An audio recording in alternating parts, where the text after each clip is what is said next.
వైయక్తిక భేదాలకు వెళ్తే ప్రజ్ఞ మీద ఒక ప్రశ్న కన్ఫామ్గా వస్తుంది. అయితే వైయక్తిక భేదాలు ఇండివిజువల్ డిఫరెన్స్ని అధ్యయనం చేస్తున్నప్పుడు ఇంతకుముందు క్లాసులో కూడా నేను చెప్పాను, మళ్ళా చెప్తున్నా, లక్షణాలు వెరీ వెరీ ఇంపార్టెంట్.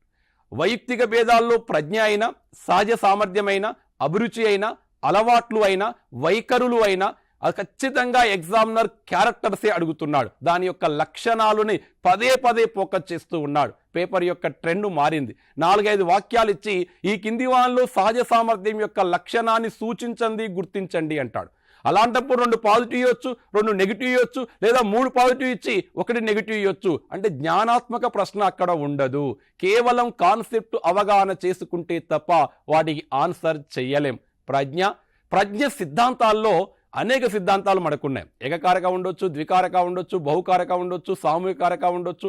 ఇన్ని ఉన్నా కూడా బాగా ఎగ్జామినర్ ఇచ్చేది ఎమోషనల్ ఇంటెలిజెన్స్ ఒకటి. Emotional intelligence, multiple intelligence theory మీదనే పదే అడుగుతున్నాడు. ఆ 2 థియరీలో ఉన్నటువంటి లక్షణాలు, అంశాలని ఒక్కసారి ఈ షార్ట్ పీరియడ్లో ఒక్కసారి రీకాల్ చేయండి, పునఃస్మరణ చేసుకునేటువంటి ప్రయత్నం చేయండి.